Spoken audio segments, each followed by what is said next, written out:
തുടർന്ന് ഉള്ള സമയം നമ്മൾ ബൈബിളിൻ്റെ പ്രോഗ്രാമുകളാണ് തുടർന്ന് ആദ്യ സമയങ്ങളിൽ നമ്മളിവിടെ നടത്താനായിട്ട് ആഗ്രഹിക്കുന്നത്. ഇതിൽ പങ്കെടുക്കുന്നവരും കാണാൻ ആഗ്രഹിക്കുന്നവരും ദയവേത് ഹാളിലേക്ക് കടന്നിരിക്കുക.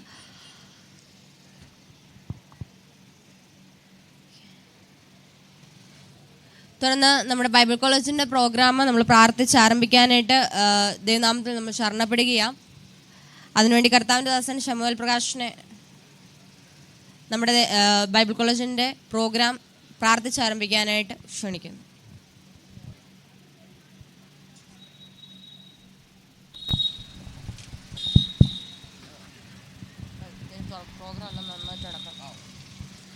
കണ്ണുകളടയ്ക്കാൻ നമുക്ക് പ്രാർത്ഥിക്കാം. പിതാവേ, നല്ല സമയത്തിന് ഞങ്ങൾ നന്ദി പറഞ്ഞ് പ്രാർത്ഥിക്കുന്നു. അപ്പം നല്ല വിശുദ്ധ ആരാധനയ്ക്ക് ശേഷം പിതാവ് പ്രിയ ബൈബിൾ കോളേജിൻ്റെ മീറ്റിങ്ങിനായി ഞങ്ങളപ്പോൾ സമയം അങ്ങയുടെ സന്നിധിയിലേക്ക് കടന്നു വരുന്ന കർത്താവിൻ്റെ കൃപയും സാന്നിധ്യം ഞങ്ങളുടെ കൂടിയിരിക്കണമെന്ന് പ്രാർത്ഥിക്കുന്നു. പിതാവ് ഇവിടെ ആയിരിക്കുന്ന എല്ലാവരും ഞങ്ങളെ ഏൽപ്പിച്ച് പ്രാർത്ഥിക്കുന്നു. ഇതിനെ അധ്യക്ഷം മേൽനോട്ടം വലിക്കുന്നവരെ ഞങ്ങളുടെ ഏൽപ്പിച്ച് പ്രാർത്ഥിക്കുന്നു.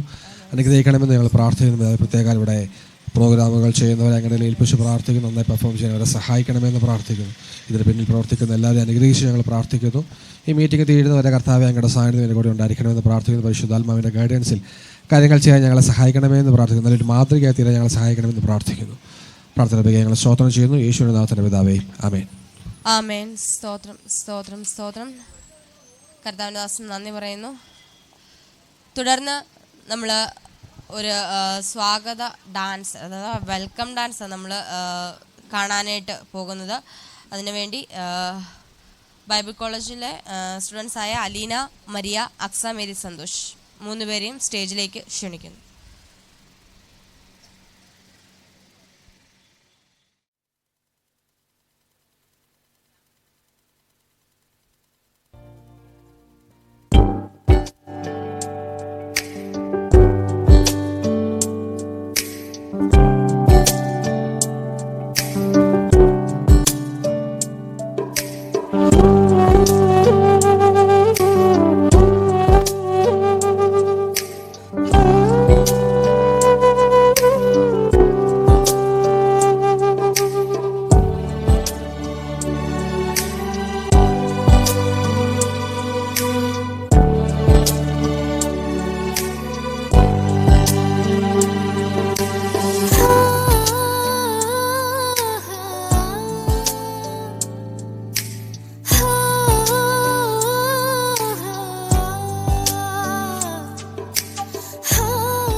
ആമേൻ. സ്തോത്രം.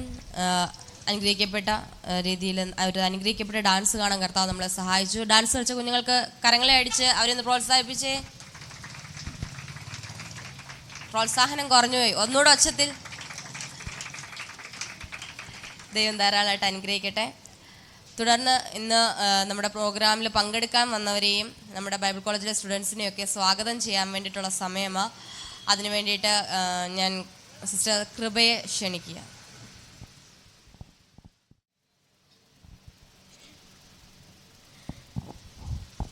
ദൈവത്തിന് അതിപരിശുദ്ധമായ നാം വാഴ്ത്തപ്പെടുമാറാകട്ടെ. വേദിയിലായിരിക്കുന്ന അധ്യക്ഷനും ശേഷം കൂടി വന്നിരിക്കുന്ന ദൈവദാസന്മാർക്കും ദൈവമക്കൾക്കും വേഗം വരുന്നവനായ കർത്താവായ യേശുക്രിസ്തുവിന്റെ നാമത്തിൽ എൻ്റെ സ്നേഹവന്ദനം.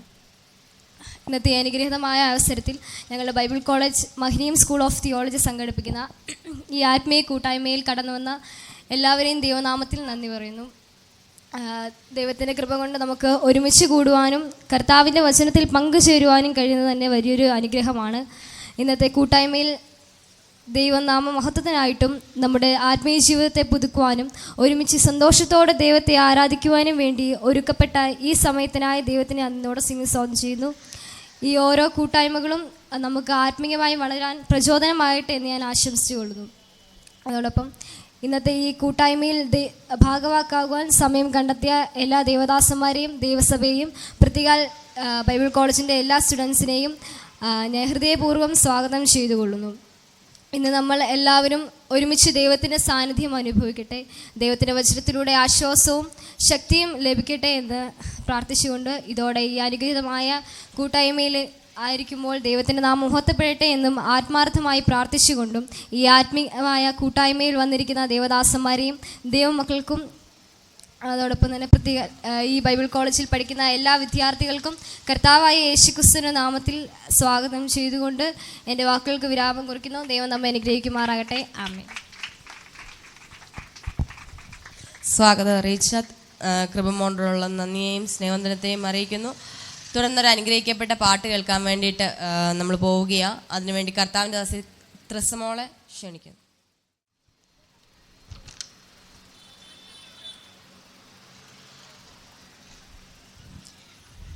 ദൈവനാഥർമാവത്വം ഉണ്ടാകട്ടെ.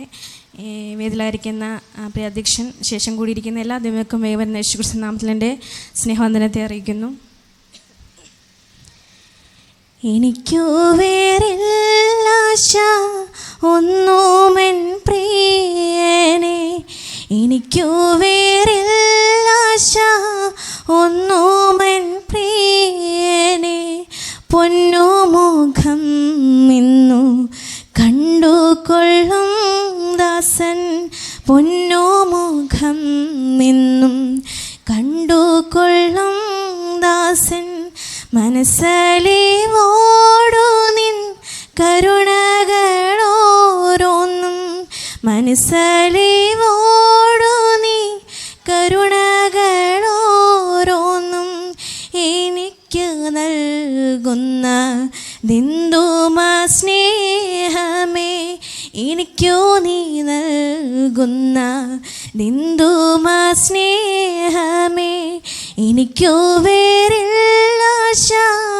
ഒന്നുമെൻ പ്രിയനെ, എനിക്കു വേറില്ല ആശ ഒന്നുമെൻ പ്രിയനെ, എനിക്കിരിടം വേറെ ആരുമെടുക്കായ്വാൻ, എനിക്കിരിടം വേറെ ആരുമെടുക്കായ്വാൻ, നിൻഹിതം പോലെ ഞാൻ ഓടുമാറാകണം, നിൻഹിതം പോലെ ഞാൻ ഓടുമാറാകണം, നല്ല പോർ ചെയ്തെൻ്റെ വേല തികയ്ക്കുവാൻ, നല്ല പോർ ചെയ്തെന്നെ വേല തികയ്ക്കുവാൻ, വല്ലഭനെ എൻ്റെ ശക്തി നീ നൽകുകേ, വല്ലഭനെ എൻ്റെ ശക്തി നീ നൽകുകേ, എനിക്കു വേറില്ല ആശ ഒന്നുമെൻ പ്രിയനെ, എനിക്കു വേറില്ല ആശ ഒന്നുമെൻ പ്രിയനെ,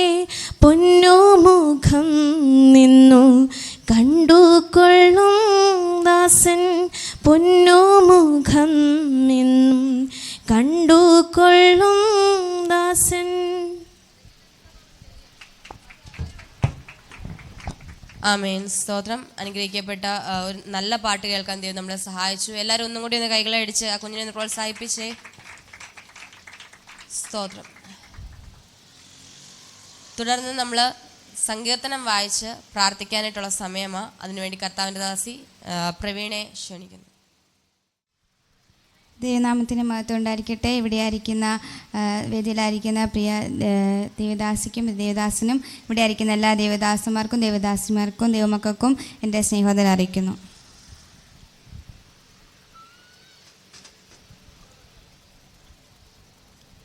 സങ്കീർത്തനം 23. യഹോവ എൻ്റെ ഇടയനാകുന്നു, എനിക്ക് മുട്ടുണ്ടാകുകയില്ല. പച്ചയായ പുൽപ്പുറങ്ങളിൽ അവിടെ നിന്നെ കിടത്തുന്നു, സ്വസ്ഥതയുള്ള വെള്ളത്തിനരികത്തേക്ക് എന്നെ നടത്തുന്നു. എൻ്റെ പ്രാണനെ അവിടുന്ന് തണുപ്പിക്കുന്നു, തിരുനാമ നിമിത്തം എന്നെ നീതിപാതകളിൽ നടത്തുന്നു. കൂരിലെ താഴ്വരയിൽ കൂടെ നടന്നാലും ഞാനൊരു അനർത്ഥവും ഭയപ്പെടുകയില്ല. അവിടുന്ന് എന്നോടുകൂടെ ഇരിക്കുന്നുവല്ലോ. അവിടുത്തെ വടിയും കോലും എന്നെ ആശ്വസിപ്പിക്കുന്നു. എൻ്റെ ശത്രുക്കൾ കാണുകെ അങ്ങ് എനിക്ക് വിരുന്നൊരുക്കുന്നു. എൻ്റെ തലയെ എണ്ണ കൊണ്ട് അഭിഷേകം ചെയ്യുന്നു. എൻ്റെ പാനപാത്രവും നിറഞ്ഞു കവിയുന്നു. നന്മയും കരുണയും എൻ്റെ ആയുഷ്കാലമൊക്കെയും എന്നെ പിന്തുടരും. ഞാൻ യഹോവയുടെ ആലയത്തിൽ ദീർഘകാലം വസിക്കും. കണ്ണുകളടയ്ക്കാൻ പ്രാർത്ഥിക്കാം.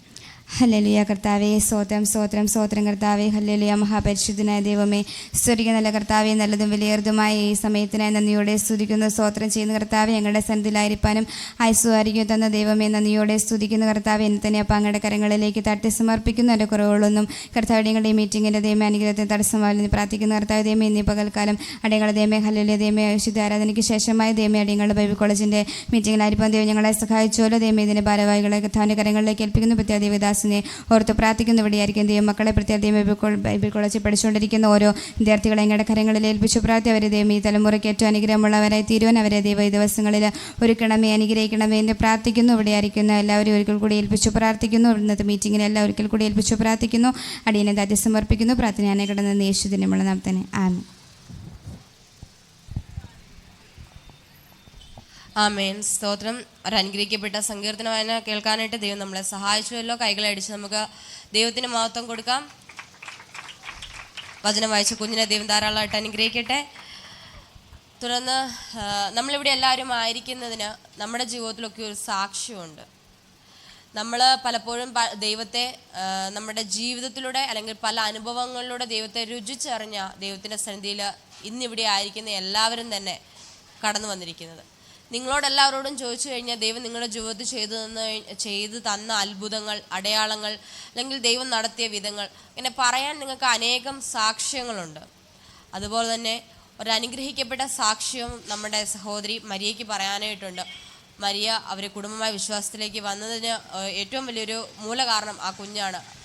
അപ്പോൾ കുഞ്ഞിൻ്റെ ജീവിതത്തിൽ കർത്താവ് എങ്ങനെയാണ് അത്ഭുതം പ്രവർത്തിച്ചത്, അവർ കുടുംബമായി കർത്താവിനെ അറിയാനുണ്ടായ സാഹചര്യം എന്താണ് എന്നുള്ളത് ഇന്ന് നമ്മുടെ കുഞ്ഞിലൂടെ കേൾക്കാനായിട്ട് പോവുകയാണ്. അതിനു വേണ്ടിയിട്ട് കർത്താവിൻ്റെ ദാസി മരിയെ ക്ഷണിക്കുന്നു.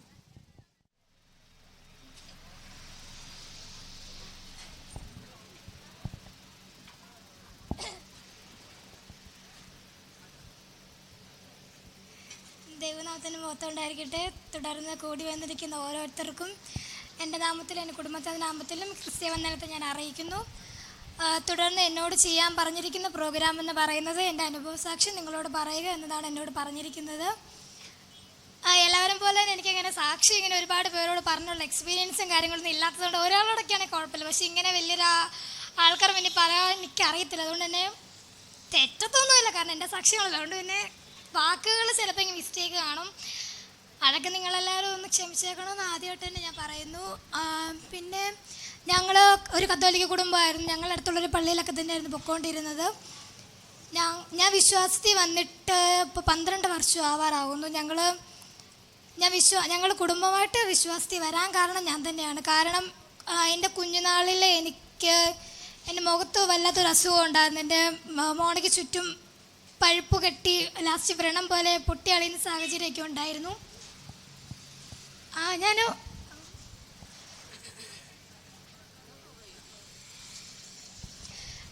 ഞാനിങ്ങനെ ആറിന് മുന്നിൽ അങ്ങനെ പെട്ടെന്ന് ഇറങ്ങി ചെല്ലത്തില്ലായിരുന്നു. കാരണം എനിക്കറിയാം എനിക്കിങ്ങനെ അസുഖം ഉള്ളതുകൊണ്ട് തന്നെ എല്ലാവരും എന്നെ മാറ്റി നിർത്തുന്നത് എനിക്ക് നന്നായിട്ട് അറിയാം. അതുകൊണ്ട് ഞാൻ അങ്ങനെ ആരുടെ അടുത്തും ചെല്ലത്തില്ല. ഞാൻ അതുകൊണ്ട് തന്നെ എപ്പോഴും എൻ്റെ വീട്ടിൽ തന്നെ ഞാൻ ഇരിക്കത്തുള്ളായിരുന്നു. അന്നും എൻ്റെ കൂട്ടുകാർ എന്നെ മാറ്റി നിർത്തിയിട്ടില്ല. കാരണം അവർക്കെല്ലാവർക്കും അറിയാം എൻ്റെ സാഹചര്യം. പക്ഷേ എപ്പോഴും ഞാൻ മാറി നിൽക്കുമായിരുന്നു. കാരണം അവരെന്നെ മാറ്റി നിർത്തുമ്പോൾ അത് കാണുമ്പോൾ എനിക്കൊരു സങ്കടമായിരുന്നു. അതുകൊണ്ട് തന്നെ ഞാൻ എപ്പോഴും എല്ലാവരുടെ അടുത്തൊന്നും മാറി നിൽക്കുമായിരുന്നു. ഞാൻ എപ്പോഴും എൻ്റെ അമ്മയുടെ അടുത്ത് മാത്രമേ ഞാൻ നിൽക്കത്തുള്ളായിരുന്നു. അല്ലാതെ ഞാൻ ആൾക്കാരുടെ അടുത്ത് പോയി മിണ്ടുവോ കാര്യങ്ങളോ ഒന്നും തന്നെ ഇല്ല. അതുകൊണ്ട് തന്നെ ആ ശീലമാണ് എനിക്ക് ഇപ്പോഴും ഞാൻ അങ്ങനെ അവരോട് ഞാൻ അങ്ങനെ അധികം മിണ്ടത്തില്ല. എന്നോട് ഒത്തിരി ഫ്രണ്ടിലായിട്ട് നിൽക്കുന്നവരോട് മാത്രമേ ഞാൻ ഇപ്പോഴും അങ്ങനെ മിണ്ടാറുള്ളൂ. കാരണം എനിക്ക് കുഞ്ഞുനാളിൽ തട്ടി കിട്ടി ശീലമായതായതുകൊണ്ട് എനിക്ക് അങ്ങനെ പെട്ടെന്ന് മാറത്തില്ല. അങ്ങനെ എനിക്ക് ചുറ്റിനും ഇങ്ങനെ അസുഖം വന്നതുകൊണ്ട് തന്നെ എൻ്റെ വീട്ടിലന്ന് വീട്ടുപണി നടന്നുകൊണ്ടിരുന്ന സാഹചര്യത്തിലും ഞങ്ങളുടെ അവിടെ പണിയുന്ന ചേട്ടൻ ഭക്ഷണം കഴിക്കുമ്പോഴെല്ലാം ഞാൻ ഓടിപ്പോവായിരുന്നു. കാരണം എൻ്റെ മുഖം കണ്ടു കഴിഞ്ഞാൽ ചേട്ടൻ അവിടെ നിന്ന് ചോറ് കഴിക്കത്തില്ലെന്ന് എനിക്ക് നന്നായിട്ടറിയാം. അതുകൊണ്ട് തന്നെ ഞാൻ അടുക്കളയിൽ പോയിരിക്കുമായിരുന്നു. എൻ്റെ അമ്മയുടെ കൂടെ പോയിരിക്കുമായിരുന്നു. എൻ്റെ അമ്മ എനിക്ക് ചോറ് വാർത്തുന്നുണ്ടിരുന്നു. എനിക്കൊരു സാധനം പോലും കഴിക്കാൻ പറ്റിയിരുന്നില്ല. കാരണം എനിക്ക് നാ തുറക്കത്തില്ലായിരുന്നു. അതുപോലെയായിരുന്നു. എനിക്ക് സ്പൂൺ കൊണ്ട് എൻ്റെ അമ്മ വെള്ളം വായി വെച്ചതെന്ന് വരെ ഞാൻ ഓർക്കുന്നുണ്ട്. കാരണം അതുപോലത്തെ അവസ്ഥയിലായിരുന്നു ഞാൻ. അങ്ങനെ നടന്ന സാഹചര്യത്തിലാണ് ഞങ്ങളുടെ ഇളംപള്ളിയിൽ ഡെയ്സി ആൻറ്റി എന്ന് പറഞ്ഞ അവരുടെ വീട്ടിൽ പ്രകാശ് പാസ്റ്ററൊക്കെ കുടുംബമായിട്ട് വരുന്നതും ഞാൻ പാസ്റ്ററിൻ്റെ അടുത്ത് പോയിരുന്ന അന്ന് ഞങ്ങൾ എല്ലാവരോടും വർത്താനം പറഞ്ഞ സമയത്ത് പാസ്റ്റർ എന്നെ വിളിച്ച് വർത്താനം പറഞ്ഞതും അങ്ങനെ ഞാൻ ആദ്യമായിട്ട് ഞാൻ എല്ലാവരോടും മിണ്ടുന്നത് തന്നെ. അങ്ങനെ മിണ്ടിക്കൊണ്ടിരുന്ന സമയത്ത് തന്നെ പാസ്റ്ററിനോട് ചോദിച്ചു, നിനക്ക് എന്നാ പറ്റിയെന്ന് ചോദിച്ചപ്പോൾ ഞാൻ പറഞ്ഞു എനിക്ക് ഉവ്വാവാന്ന് പറഞ്ഞു. കാരണം കുഞ്ഞായിട്ട് എനിക്ക് അങ്ങനെ പറയാൻ അറിയത്തില്ലായിരുന്നു. ഞാൻ പറഞ്ഞു എനിക്ക് ഉവ്വാവാ അങ്ങനെയൊക്കെയെന്ന്. അപ്പോൾ എന്നോട് പറഞ്ഞു നീ വൈകിട്ടത്തെ പ്രാർത്ഥനയ്ക്ക് വരണമെന്ന് പറഞ്ഞു. അങ്ങനെ ഞാൻ അവരുടെ വൈകിട്ട് വീട്ടിലെ പ്രാർത്ഥനയ്ക്ക് പോയി. അന്ന് എന്നോട് ഇങ്ങനെ അസുഖം ഉള്ളത് കൊണ്ട് തന്നെ കുറേ ഇടത്ത് എന്നെ കാണിക്കാൻ കൊണ്ടുപോയിട്ടുണ്ടായിരുന്നു. അപ്പോഴെല്ലാം എന്നോട് പറഞ്ഞിരുന്നത് അങ്ങനെ വെജിറ്റേറിയൻ മാത്രമേ കഴിക്കുകയുള്ളൂ, വേറെ ഒന്നും കഴിക്കരുത്, അങ്ങനെ കുറേ റൂളുണ്ടായിരുന്നു. പക്ഷേ അവരുടെ വീട്ടിൽ പോയിരുന്ന പ്രാർത്ഥന കൂടിയപ്പോൾ തന്നെ എനിക്ക് എന്തെന്ന് അറിയത്തില്ല, എനിക്ക് അങ്ങനത്തെ അസുഖം ഉള്ള പോലെ എനിക്ക് ഫീൽ ചെയ്തതുകൊണ്ട് ഞാൻ അവിടെ കഴിച്ചിരുന്ന ഭക്ഷണം എൻ്റെ പാസ്റ്ററിനെ അടുത്തിരുത്തിയാണ് എന്നെ എല്ലാം കഴിപ്പിച്ചു, കാര്യങ്ങളൊക്കെ ചെയ്തു.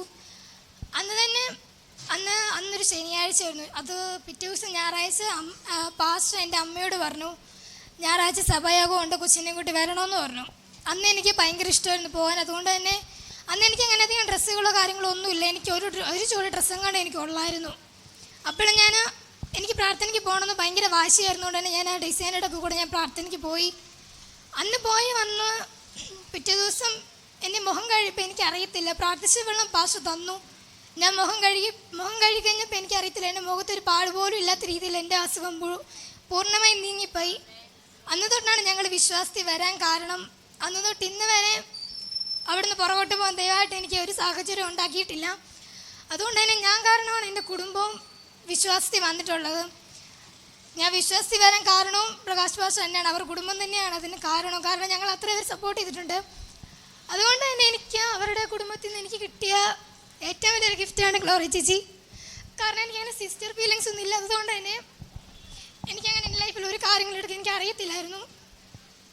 പക്ഷെ ചേച്ചി എനിക്കറിയത്തില്ല, എനിക്കൊരു സ്വന്തം ചേച്ചിയെ പോലെ തന്നെ എനിക്ക് അന്നും ഇന്നും എല്ലാം എനിക്കറിയാം. ഞാൻ അവരുടെ വീട്ടിൽ ഞാൻ അങ്ങനെ വലിയധികം ഞാൻ അവരോട് തന്നെ അങ്ങനെ മിണ്ടാറില്ല, ഇപ്പോഴും ഞാൻ അങ്ങനെ മിണ്ടാറില്ല. പക്ഷെ എനിക്കറിയത്തില്ല, ഞാൻ ചേച്ചിയോട് ഞാൻ അന്നും ഇന്നും എല്ലാം എനിക്കൊരു സിസ്റ്റർ ഫീലിംഗ് ആണ് എനിക്ക് ചേച്ചിയുടെ അടുത്ത് നിന്ന് കിട്ടിയിട്ടുള്ളത്, അങ്ങോട്ടും ഇങ്ങോട്ടും. കാരണം കാണുമ്പോൾ എല്ലാം അടിയാണെങ്കിലും എന്തോ ആ ബോണ്ട് ഇതുവരായിട്ടും പോയിട്ടില്ല, പോവാതെ നിൽക്കട്ടെ. ഇത്ര നേരം എന്നെ കേട്ടുകൊണ്ട് ഇന്ന് എല്ലാവർക്കും ഉള്ള നന്ദി പറഞ്ഞുകൊണ്ട് ദിസിന് താണ്ടിരിക്കുന്നു.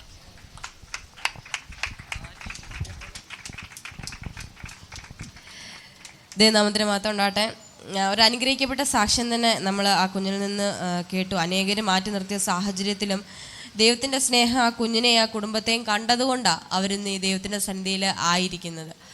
മനുഷ്യർ ആ കുഞ്ഞ് പറഞ്ഞൊരു കാര്യം പ്രത്യേകം നിങ്ങൾ ഓർക്കണം. ആ കുഞ്ഞ് ആ ഒരു അസുഖത്തിന് വേണ്ടിയിട്ട് പല സ്ഥലങ്ങളിലും മരുന്നിന് പോയതാണ്. പക്ഷേങ്കിൽ ആ അസുഖങ്ങളിൽ നിന്നൊരു പൂർണ്ണ സൗഖ്യം വരുത്താനായിട്ട് ദൈവത്തിന് മാത്രമേ കഴിഞ്ഞുള്ളൂ. പലപ്പോഴും നമ്മുടെയൊക്കെയും ജീവിതത്തിലും നമ്മൾ പല പ്രശ്നങ്ങളുടെ പേരിൽ പല സ്ഥലങ്ങളിൽ എനിക്ക് എവിടെ നിന്നാണ് എൻ്റെ ആ പ്രശ്നത്തിനകത്തൊരു വിടുതൽ, അല്ലെങ്കിൽ എൻ്റെ ഈ ഒരു ദുശീലം എങ്ങനെയാണ് മാറുന്നതെന്നൊക്കെ പല രീതിയിലും നമ്മൾ പല സാഹചര്യങ്ങൾ അല്ലെങ്കിൽ പലരെ പോയി നമ്മുടെ ആ ഒരു സാഹചര്യത്തെ തരണം ചെയ്യേണ്ടതിന് പലരെയും പോയി കാണാറുണ്ട്. പക്ഷേ എപ്പോഴും ഓർക്കണം, നമ്മുടെ അവസ്ഥ നന്നായി അറിയാവുന്ന ഏക ഒരാൾ കർത്താവ് മാത്രമാണ്. ആ കർത്താവിൻ്റെ സന്നിധിയിൽ നമ്മൾ ശരണം പ്രാപിച്ചു കഴിഞ്ഞാൽ പിന്നെ നമുക്കൊരു സെക്കൻഡ് ഒപ്പീനിയൻ ആരോടും ചോദിക്കേണ്ടി വരത്തില്ല. നമ്മളെ നന്നായി അറിയുന്ന കർത്താവ് ആ സാഹചര്യങ്ങളെ നമുക്ക് അനുകൂലമാക്കി ഇപ്പോൾ ആ കുഞ്ഞു പറഞ്ഞതുപോലെ നമ്മളെ അനുഗ്രഹിക്കപ്പെട്ട സാക്ഷികളാക്കി മാറ്റാനിടയാകും. അതുകൊണ്ട് നിങ്ങളുടെ ജീവിതത്തിലും നിങ്ങൾ കടന്നു പോകുന്ന സാഹചര്യങ്ങൾ, കടന്നു പോകുന്ന അനുഭവങ്ങൾ പിന്നത്തേതിലൊരു അനുഗ്രഹിക്കപ്പെട്ട സാക്ഷ്യമായി മാറണമെങ്കിൽ ദൈവത്തിൽ തന്നെ ആശ്രയിക്കാൻ ഞാൻ നിങ്ങളെ ഒരിക്കൽ കൂടെ ഓർമ്മപ്പെടുത്തുക ഈ സാക്ഷ്യത്തിൽ നിന്ന്. തുടർന്ന് നമുക്കൊരു അനുഗ്രഹിക്കപ്പെട്ട പാട്ട് കേൾക്കാം. അതിനുവേണ്ടി കർത്താവിൻ്റെ ദാസി അക്സയെ ക്ഷണിക്കുന്നു.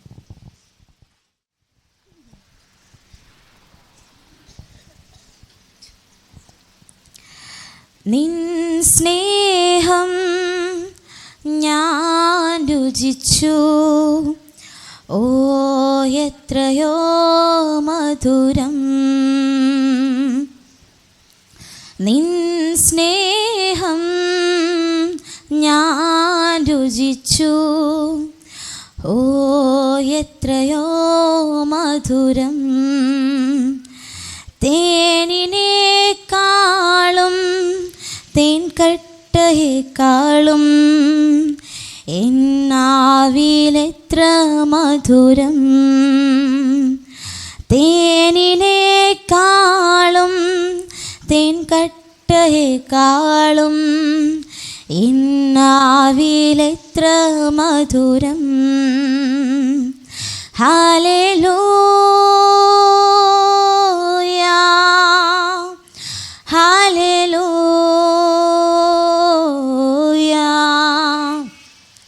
Hallelujah hallelujah.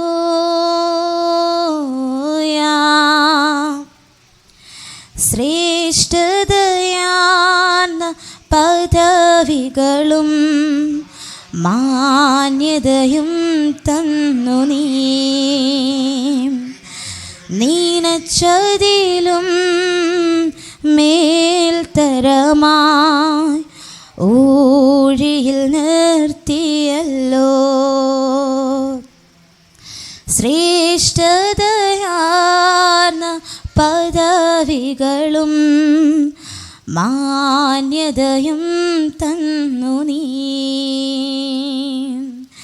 നീനച്ചതിലും മേൽത്തരമായി ഊഴിയിൽ നിർത്തിയല്ലോ. ഹല്ലേലൂയ ഹല്ലേലൂയ ഹല്ലേലൂയ ഹല്ലേലൂയ. നിൻ സ്നേഹം ഞാൻ രുചിച്ചു, ഓ എത്രയോ മധുരം. നിൻ സ്നേഹം ഞാൻ രുചിച്ചു, ഓ എത്രയോ മധുരം. കഴിഞ്ഞ കാലം ഞാനോർത്തിടുമ്പോൾ ഇതിനൊന്നും യോഗ്യനല്ല. ബലഹീനനാ ഏഴ എന്നെ ബലത്തോടെ നിർത്തിയല്ലോ. കഴിഞ്ഞ കാലം ഞാനോർത്തിടുമ്പോൾ ഇതിനൊന്നും യോഗ്യയല്ല. ബലഹീനനാം ഏഴ എന്നെ ബലത്തോടെ നിർത്തിയല്ലോ. ഹല്ലേലൂയ ഹല്ലേലൂയ ഹല്ലേലൂയ ഹല്ലേലൂയ.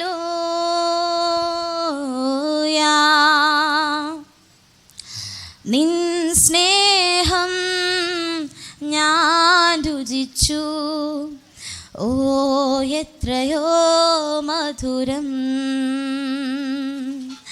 നിൻ സ്നേഹം ഞാൻ രുചിച്ചു, ഓ എത്രയോ മധുരം.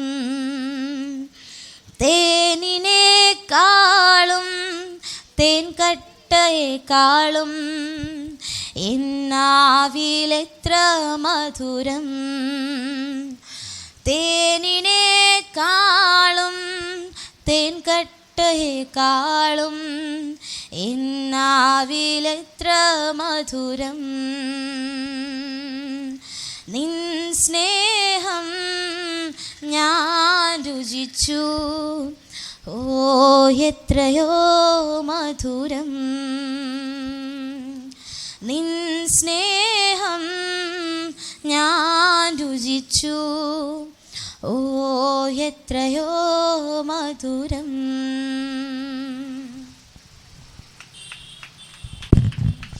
ആമേൻ. സ്തോത്രം. മോളെ ദൈവം ധാരാളമായിട്ട് അനുഗ്രഹിക്കട്ടെ. എല്ലാവരും കൈകളെ അടിച്ചു ഒന്നും കൂടി ആ കുഞ്ഞിനെ പ്രോത്സാഹിപ്പിക്കാം. തുടർന്ന് നമ്മൾ അല്പനിമിഷം ദൈവവചനത്തിൽ നിന്ന് കേൾക്കാനായിട്ടുള്ള സമയത്തെ വേർതിരിക്കുക. ഒരു വിശ്വാസിയെ സംബന്ധിച്ചിടത്തോളം ദൈവവചനം എന്ന് പറയുന്നതിന് ഒരു വലിയ വില തന്നെയുണ്ട്.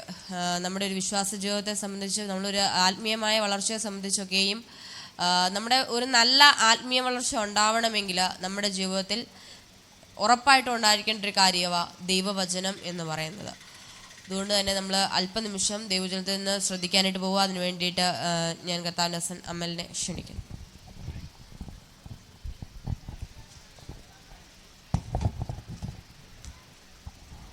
ദൈവത്തിൻ്റെ അതിപരിശുദ്ധമാകുന്ന നാമം വാഴ്ത്തപ്പെടുമാറാകട്ടെ.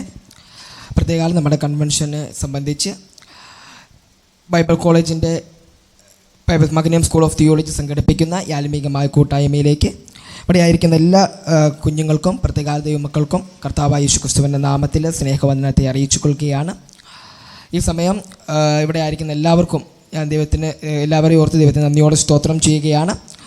തുടർന്ന് ചെറിയൊരു സന്ദേശം നിങ്ങളുമായി പങ്കുവെച്ച് ദിവസത്തിന് താണിരിക്കുവാനാണ് ഞാൻ ആഗ്രഹിക്കുന്നത്. അതിനാധാരമായി ഒരു വാക്യം വായിക്കുവാൻ ഞാൻ ആഗ്രഹിക്കുകയാണ്. 2 കൊരിന്ത്യർക്ക് എഴുതിയ ലേഖനം അതിൻ്റെ 5-ാം അധ്യായം 17-ാം വാക്യം. 2 കൊരിന്ത്യർക്ക് എഴുതിയ ലേഖനം 5-ാം അധ്യായം അതിൻ്റെ 17-ാം വാക്യം. ഒരുത്തൻ ക്രിസ്തുവിലായാൽ അവൻ പുതിയ സൃഷ്ടിയാകുന്നു, പഴയത് കഴിഞ്ഞുപോയി, ഇതാ അത് പുതിയതായി തീർന്നിരിക്കുന്നു. ഒരു നിമിഷം നമുക്ക് കണ്ണുകളടയ്ക്കാം, പ്രാർത്ഥിക്കാം. പരിശുദ്ധനായ ദൈവമേ, സ്വർഗീയ നല്ല പിതാവേ, ഒരിക്കൽ നല്ല സമയത്തിനായി സ്തോത്രം. പ്രത്യേകാൽ ഈ കർത്താവ് വൈകിയ സമയം അങ്ങയുടെ സന്നിധിയിലായിരിക്കാൻ തക്കവണ്ണം കർത്താവ് ഒരുക്കിയതിനായി ഞങ്ങൾ സ്തോത്രം ചെയ്യുന്നു. തുടർന്ന് ഞങ്ങളുടെ ഈ ആത്മീകമായ കൂട്ടായ്മ ദൈവം വർദ്ധിക്കുകയും ആശീർവദിക്കുകയും ചെയ്യുമാറാകണമേ എന്ന് പ്രാർത്ഥിക്കുന്നു. ഈ യോഗത്തെ പരിശുദ്ധാത്മാവ് നിയന്ത്രിക്കുന്നതിനായി സ്തോത്രം ചെയ്യുന്നു. ഞങ്ങളുടെ ബലമുള്ള കരങ്ങളിലേക്ക് ഞങ്ങൾ കർത്താവെ ഈ സമയം പൂർണ്ണമായി താഴ്ത്തുകയാണ്.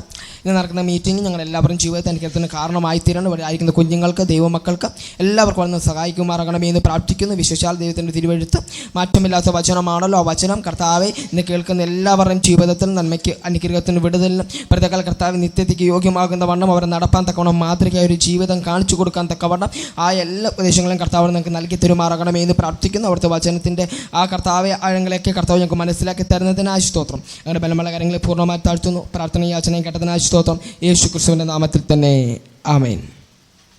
നമ്മൾ വായിച്ചത് 2 കൊരിന്ത്യർക്ക് എഴുതിയ ലേഖനം 5-ാം അധ്യായം 17-ാം വാക്യമാണ്.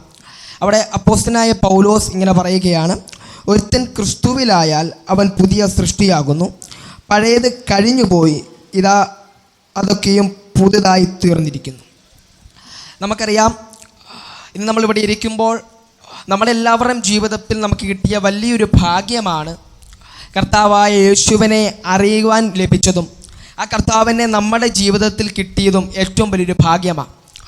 ഭാഗ്യമെന്ന് പറയുവാൻ കാരണം നമുക്കറിയാം, ഒരുപക്ഷേ ഈ കർത്താവിനെ നമുക്ക് ലഭിച്ചില്ലായിരുന്നുവെങ്കിൽ നമ്മൾ നിത്യമാകുന്ന നാശത്തിലേക്ക്, നിത്യമാകുന്ന മരണത്തിലേക്ക് നീങ്ങപ്പെടേണ്ട അല്ലെങ്കിൽ യാത്രയാകേണ്ട ഒരു കൂട്ടമായിരുന്നു നാം എന്ന് പറയുന്നത്. എന്നാൽ യേശുവിനെ നമുക്ക് ലഭിച്ചതുകൂടെ നമുക്കതിലൂടെ ലഭിച്ചൊരു കാര്യമാണ്, നശിച്ചു പോകാത്ത അല്ലെങ്കിൽ നിത്യമായി ദൈവത്തോടു കൂടെ വസിക്കുന്ന ഒരു മഹത്വമേറിയ ഒരു യാത്രയിലേക്ക്, ഒരു വഴിയിലേക്ക്, ഒരു സത്യത്തിലേക്ക് ദൈവം നമ്മുടെ യാത്രയെ തിരിക്കുവാനിടയായി തീർന്നു. ഇതിനു മുമ്പ് നമ്മുടെ യാത്ര എന്ന് പറയുന്നത് ലക്ഷ്യബോധമില്ലാത്ത യാത്രയായിരുന്നു. കാരണം നമുക്കറിയാം, ആദിമ മനുഷ്യൻ്റെ പാപം കൊണ്ട് വിശുദ്ധ വേദപുസ്തകം പറയുന്നു, പാപം ചെയ്യുന്ന ദേഹി മരിക്കുമെന്നും അതിലൂടെ പാപത്തിൻ്റെ ശമ്പളം മരണമാണ് എന്നും തിരുവെഴുത്ത് പറയുമ്പോൾ, ആദിമ മനുഷ്യൻ്റെ പാപം മൂലം സകല മനുഷ്യരും എന്തായി തീർന്നു? പാപികളാകുവാനിടയായി തീർന്നു. ആ പാപത്തിൽ നിന്നും അല്ലെങ്കിൽ ആ ശാപത്തിൽ നിന്നും ക്രിസ്തുയേശുവിനെ നമുക്ക് ലഭിച്ചതോടെ പഴയൊരു ജീവിതത്തിൽ നിന്നും പുതിയൊരു ജീവിതം ദൈവം നമുക്ക് നൽകുവാനിടയായി തീർന്നു.